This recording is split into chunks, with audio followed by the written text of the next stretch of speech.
So hello everyone, welcome back to my channel Maina. आज इस video lecture में मैं आपको फ्रिक्शन चैप्टर की फुल चैप्टर समरी दूंगी। Class 8 science. एक तरह से ये रैपिड रिवीजन होगा। रिवीजन के लिए आप इसे यूज़ कर सकते हो, आपके लास्ट मिनट एग्जाम प्रिपरेशन के लिए बहुत हेल्पफुल रहेगा।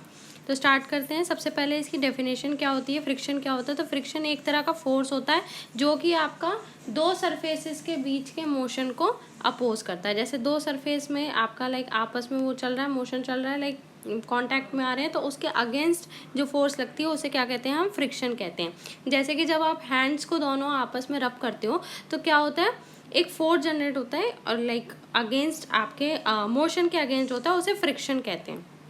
ठीक है। तो टाइप्स ऑफ फ्रिक्शन क्या होता है आपके, एक स्टैटिक फ्रिक्शन, एक स्लाइडिंग फ्रिक्शन, एक रोलिंग फ्रिक्शन। इससे पहले मैं एक चीज़ और बता देती हूँ। फ्रिक्शन क्या होता है, जिस डायरेक्शन में आपके मोशन हो रहा होगा ना, मतलब जिस डायरेक्शन में आप फोर्स लगा रहे होगे उसकी अपोजिट डायरेक्शन में आपका क्या लगता है, फ्रिक्शन लगता है। ठीक है। अब आ जाते हैं टाइप्स ऑफ फ्रिक्शन में। तो पहला होता है स्टैटिक फ्रिक्शन, यानी ऐसा फ्रिक्शन जब ऑब्जेक्ट मूव नहीं कर रहा होता। स्टैटिक यानी स्टॉप पोजीशन, रेस्ट पोजीशन होती है, तो यानी तब वो ऑब्जेक्ट मूव नहीं कर रहा होता। स्लाइडिंग फ्रिक्शन क्या होता है, जब आपका ऑब्जेक्ट स्लाइड कर रहा होता है ना, जैसे आपकी बॉल है या कोई भी आपका स्विंग वगैरह है, स्लाइड हो रहे हो आप किसी भी झूले से या जो भी चीज़ें हैं, तो ऑब्जेक्ट जब स्लाइड कर रहा होता है तो उसमें स्लाइडिंग फ्रिक्शन, यानी अगर आप इस तरीके से स्लाइड हो रहे हो ना तो आपका फ्रिक्शन कहाँ जाएगा, अगेंस्ट, क्योंकि मैंने अभी बताया फोर्स के अपोजिट लगता है। ठीक है। रोलिंग फ्रिक्शन, जैसे ये एक हिल है, यहाँ पे हिल है, यहाँ पे आपके क्या है, एक बॉल है, बॉल क्या हो रही है, रोल होते हुए नीचे आ रही है। तो जब ये रोल होते हुए आ रही है तो कौन सा फ्रिक्शन लगता है, रोलिंग फ्रिक्शन, है ना। ये इस तरफ रोल होके आ रही है तो आपका फ्रिक्शन किस डायरेक्शन में लगेगा, इस डायरेक्शन में लगेगा। और सबसे कम फ्रिक्शन तीनों में से रोलिंग फ्रिक्शन का ही होता है, ये आप ध्यान रखना।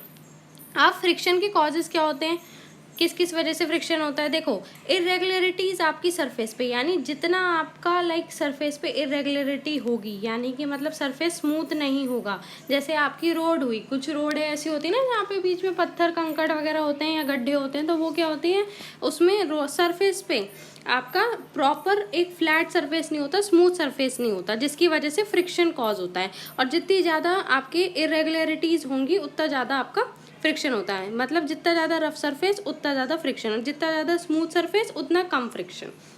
अब इफेक्ट क्या है फ्रिक्शन के, तो देखो क्या क्या चीज़ों में यूज़ होता है, जैसे वॉक करने में, आपके राइड करने में, ग्रिप करने में, ब्रेक करने में, है ना। तो इन सब चीज़ों में ये यूज़फुल होता है। हार्मफुल किस चीज़ के लिए, मतलब जैसे देखो यूज़ में कैसे चलना है, आप चल रहे हो तो आपका पैर है ना, पैर है, शूज़ है, जो भी चीज़ें हैं वो आपके सरफेस पे आ रही है ना, तो दो सरफेस का कांटेक्ट में आ रही है ना। तो जिस डायरेक्शन में आप मूव करते हो ना, उस डायरेक्शन में आपका क्या होता है, अपोज करता है, तो वो फ्रिक्शन लगता है, जिसकी वजह से आप चल पाते हो। अब ऐसी आप बॉल फेंको, है ना, थोड़ी देर बाद वो अपने आप स्टॉप हो जाएगी। क्यों स्टॉप हो जाएगी, क्योंकि फ्रिक्शन लगता है। तो बहुत सारी चीज़ें हैं जिसमें फ्रिक्शन आपका काम करती है। जैसे ब्रेक है, आपने स्कूटी चला रहे हो, बाइक चला रहे हो, है ना, तो आपने क्या करा, एकदम ब्रेक लगाया, तो ब्रेक किस वजह से लगा, फ्रिक्शन की वजह से। अगर ब्रेक नहीं लग पाएगा तो आपका एक्सीडेंट हो जाएगा ना। तो फ्रिक्शन के यूजेस भी हैं। हार्मफुल किस वजह से, वियर एंड टीयर हो सकता है, जैसे टायर फट जाए ज़्यादा, अगर वो इंटेंसिटी हो, आपके टायर और सरफेस के बीच में ज़्यादा फ्रिक्शन लग गया हो तो आपका वियर एंड टीयर भी हो सकता है। आपकी मशीन्स की एफिशिएंसी को भी रिड्यूस कर सकता है उनके यूज़ करने की। अब कैसे आप फ्रिक्शन को इंक्रीज़ कर सकते हो, मतलब इन फ्रिक्शन कहाँ ज़्यादा लगेगा, कैसे इंक्रीज़ होगा। तो देखो, जितना सरफेस रफ होगा उतनी ज़्यादा फ्रिक्शन होगी, है ना। तो आप स्मूथ सरफेस रखो ही मत, रफ सरफेस रखो, और ऐसे मटेरियल रखो जिसमें ज़्यादा ग्रिप बने, है ना, जैसे रबर, जिसमें फ्रिक्शन ज़्यादा लगे। ठीक है।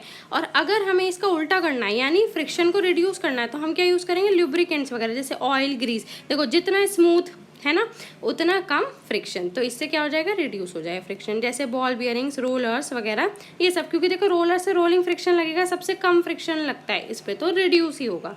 स्ट्रीमलाइन शेप होनी चाहिए व्हीकल्स की, जैसे आपने एरोप्लेन में देखा हो या फिश की शेप देखी हो, तो स्ट्रीमलाइन शेप होती है, जिससे उनका ना जब वो मूव करते हैं तो उन पे फ्लूइड फ्रिक्शन लगता है। एक तरह से जो पानी और हवा में लगता है ना, उसे फ्लूइड फ्रिक्शन कहते हैं।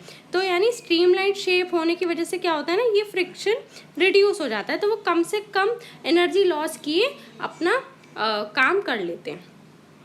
तो ऐसी व्हीकल्स में होनी चाहिए, है ना। तो देखो फ्लूइड फ्रिक्शन जो मैंने अभी बताया था, इसे ड्रैग भी बोला जाता है। ये लिक्विड और गैसेस में फ्रिक्शन लगता है और किस किस चीज़ पे डिपेंड करता है कि ऑब्जेक्ट की स्पीड क्या है ना, शेप क्या है, उसकी थिकनेस कितनी है फ्लूइड की, और स्ट्रीम लाइनिंग मैंने आपको बताया फ्लूइड फ्रिक्शन को रिड्यूस करती है। तो एट लास्ट कंक्लूजन क्या है चैप्टर का, कि जो फ्रिक्शन है एक नेसेसरी इविल है, यानी ज़रूरी है ना, ज़रूरी और थोड़ी सी आपकी एविल साइड पे भी है ना। तो यानी फ्रिक्शन हमारी ज़िंदगी में जितना ज़रूरी है, थोड़ा सा उतना ही हार्मफुल भी है। तो हम कुछ नहीं कर सकते इसके बिना, लेकिन हम कंट्रोल कर सकते हैं इसे। सो आई होप आपको ये चैप्टर समरी समझ में आई हो, और ऐसी वीडियोज़ मैं और अपलोड करती हूँ, आप लोग देख सकते हो उन्हें भी। Thank you so much for watching. Subscribe to my channel, and if you like this lecture, please like this video as well and share with your friends.